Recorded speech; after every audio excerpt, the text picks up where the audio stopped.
Olá, seja bem-vindo. Essa é mais uma aula do treinamento de manutenção de drivers. Essa é a aula 5.1, Circuitos Fundamentais de Inversores de Frequência. Nessa aula nós iremos abordar as bases fundamentais de todo inversor de frequência. Apesar de existirem inúmeros equipamentos, marcas e modelos distintos, todo inversor de frequência ele possui a mesma base fundamental. Essa base possui 4 sistemas principais, que são eles: retificação, armazenagem, modulação CC/CA e controle. Cada sistema é composto por subsistemas integrados e interligados entre si, se correlacionando de forma dependente, visando o resultado final manipulável. Estes subsistemas são construídos com topologias distintas, variando de acordo com o fabricante, potência e sua aplicação. Nós temos aqui um bloco, deixa eu pegar a caneta. Nós temos aqui um bloco do sistema fundamental, a base fundamental de todo inversor de frequência. Nós contamos com o sistema de retificação, que vai converter a tensão de alimentação de entrada, seja ela CA ou CC, os sistemas do barramento CC, que fazem a filtragem e armazenamento de energia, o circuito modulador CC/CA, que converte essa tensão, que modula, na verdade, a tensão CC, de forma muito semelhante a uma tensão em sua saída com corrente alternada, ou seja, com amplitude e frequência variáveis. E aqui embaixo temos o sistema de controle. Vamos explicar um pouquinho mais a respeito de cada módulo desse na sequência. O sistema de retificação. A retificação é o primeiro sistema fundamental da base dos inversores de frequência, pois nesse circuito é injetado a energia elétrica responsável pelo funcionamento do equipamento, tanto no circuito de potência quanto no de controle. Independente do tipo de energia utilizada em sua entrada, seja ela CC ou CA, esses sistemas devem ter como função principal garantir que uma tensão contínua com amplitude adequada seja aplicada no sistema de filtragem e armazenamento. Este sistema ele possui variações de acordo com potência, aplicação, podendo ser não controlado, semi-controlado simétrico, semi-controlado assimétrico, controlado e dobrador de tensão. Dentro do sistema de retificação é encontrado subsistemas para proteção de ligações inadequadas e controle suave da carga até o link CC. Geralmente esse controle é conhecido como circuito de pré-carga. Nós temos aqui o diagrama em bloco dos retificadores mais comuns. Nós temos aqui o sistema não controlado, ou seja, a partir do momento que é injetada a energia na sua entrada, ele já faz a sua retificação. Nós temos o sistema semi-controlado, que nesse caso aqui ele vai controlar os dois semiciclos positivos, deixando passar direto o semiciclo negativo. Essa é a semi-controlada simétrica. Nós temos também a semi-controlada assimétrica, que faz o controle de um braço por completo, ou seja, em um período ela está controlando o semiciclo positivo, no outro período ela está controlando o semiciclo negativo. Nós temos também o sistema totalmente controlado, que faz o controle da retificação dos dois semiciclos, tanto positivo quanto negativo. E nós temos também o sistema dobrador de tensão. O que seria esse dobrador de tensão?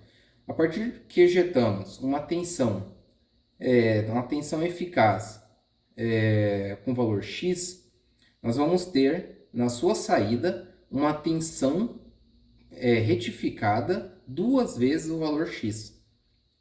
Então, por exemplo, se temos aqui 127 volts eficaz VRMS na entrada, então nós temos de pico, que é 179 volts de pico nesse circuito de entrada. Com o sistema dobrador de tensão, no primeiro instante ela alimenta o capacitor de cima, no segundo instante alimenta o capacitor de baixo, possibilitando na sua saída termos 2 vezes o valor de entrada retificado, ou seja, teremos aí aproximadamente 360 volts em tensão contínua. Dentro do sistema de retificação, nós também encontramos o circuito de pré-carga. Para que serve esse circuito de pré-carga? A partir do momento, como o capacitor ele tende a ter uma corrente instantânea no momento de seu carregamento muito alta, precisamos delimitar que essa corrente seja mais suave nesse instante de carregamento, evitando uma explosão, um dano ao equipamento. Então, colocamos um limitador de corrente entre o circuito de retificação e o circuito de armazenamento e filtragem, que é o link CC. Então, nós temos aqui um sistema que vai limitar a corrente que passa dentro desse ponto até o instante em que o capacitor ele tem a seguinte característica. Ele vai se carregando, carregando, carregando, até chegar no seu limiar e se torna constante a tensão. Então, entre esse período que ele faz o carregamento, é efetuado através desse resistor. A partir do momento que a tensão no link CC chega na tensão limiar, ele dispara um relé. Deixa eu limpar aqui só um pouquinho. A partir que o capacitor se carrega por completo, ele fecha o contato desse relé, basicamente eliminando esse resistor, esse limitador de tensão do circuito pré-carga. Uma falha comum que vocês vão encontrar muito em equipamentos de pequeno porte, principalmente climatizadores, esteiras ergométricas, é o seguinte: esse relé de pré-carga se danifica a ponto de, por mais que o circuito de controle faça o fechamento dele, ele não faça o contato desses dois pontos. Ou seja, toda a tensão ainda vai permanecer através do resistor de pré-carga. Aí você vai lá, você alimenta o inversor sem carga alguma, ele funciona. Porém, quando você ejeta a carga, ele dá erro de subtensão. O que acontece? Provavelmente o erro vai estar neste relé de pré-carga, do bypass do pré-carga. Porque a partir do momento que se há corrente, há uma demasiada corrente por conta da carga, há uma queda de tensão cada vez maior aqui nesse resistor.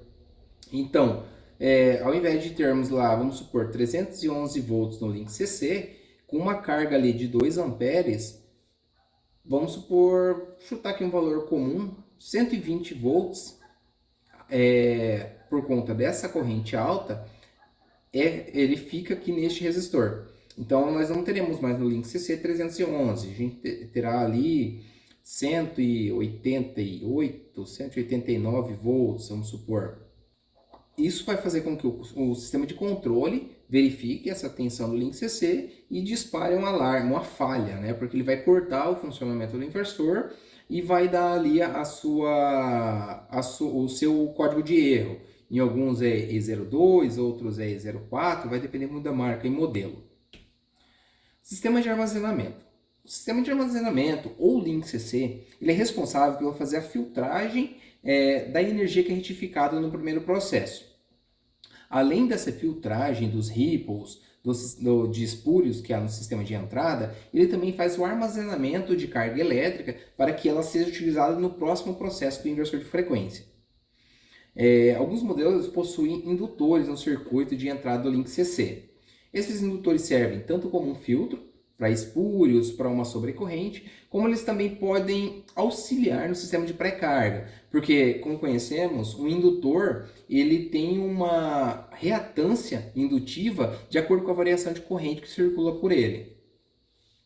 Nós temos aqui um modelo de como funciona um link CC. Esse aqui ele tem um indutor aqui, um sistema de entrada, nós temos o filtro.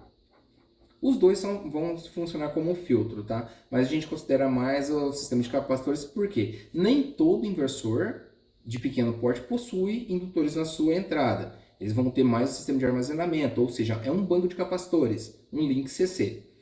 Quando retificamos a tensão alternada, este sinal aqui pontilhado é o que apresenta na saída dos retificadores, é o que chega no link CC. Deixa eu limpar aqui. Tá. E nós temos aqui o que acontece. Esse sinal em negrito aqui é o sinal que vai ficar estabilizado dentro do link CC. Apesar de chegar essa tensão pulsada aqui, o capacitor, pelo fato de ele armazenar energia, ele filtra esses ripples de sinais existentes no circuito. Então ele vai deixar um sinal de tensão contínua mais próximo do ideal, tá? E a gente vem aqui para o sistema de modulação CCCA. Esse sistema de modulação CCCA, ele geralmente é formado por 3 braços, sendo cada braço formado por 2 componentes. Uma do semiciclo positivo e uma do semiciclo negativo, ao qual nunca pode chavear ao mesmo tempo, porque senão nós teremos um curto-circuito nesse sistema.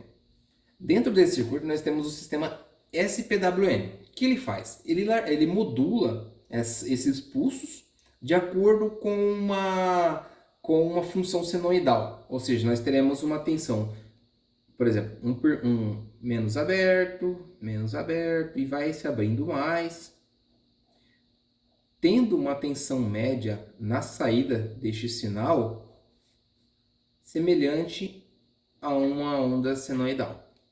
Então ele vai pulsar os dois braços do semiciclo positivo e negativo, as duas chaves de cada braço do semiciclo positivo e negativo, de acordo com essa função, tá? Aqui está o sistema. Nós temos aqui os três IGBTs, geralmente são utilizados IGBTs no circuito. Aqui é do semiciclo positivo. E nós temos aqui os três IGBTs do semiciclo negativo. Sistema de controle. O sistema de controle, em uma analogia mais direta, ele seria como o nosso sistema nervoso central. Ele controla todas as funções, ele faz a aferição de temperatura, ele faz a aferição de corrente, tensão do circuito, se o chaveamento, se tem um feedback funcional das saídas de pulso, ele faz o controle das IOs, que são os inputs e os outputs do circuito. Você tem ali entrada analógica com um potenciômetro de 4 a 20, você tem as portas digitais. Então, assim, o controle ele é responsável por grande parte do processamento. Não, vamos supor assim, ele emite os sinais de disparos, porém não é ele quem dispara, porque a gente vai ver ao longo de algumas outras aulas que o sistema de controle emite os sinais, porém esses sinais ainda são tratados por conta de ruídos, de espúrios no sistema, para evitar que um sinal ruidoso chegue a acionar as chaves eletrônicas de potência. Então a gente vai ver que a gente tem um tratamento desse sinal que sai do controle e chega até a chave eletrônica. A gente tem aqui um diagrama bem básico, mas para apresentar como funciona o sistema de controle. E o sistema de controle ele está interligado com todos os sistemas do inversor de frequência. Desde o sistema de retificação, proteção do inversor, as entradas digitais, a gente tem o sistema de disparo, feedback dos sinais de disparo. Então o sistema de controle ele é de suma importância, ou seja, sem o sistema de controle ou qualquer um desses outros três blocos, o inversor para de funcionar. Essa é a sacada, é a base fundamental dos inversores de frequência. Nós temos os 4 blocos fundamentais. A gente tem retificação, armazenagem, modulação CCCA e o sistema de controle. Qualquer um dessas 4 que parar, o inversor deixa de existir, deixa de funcionar.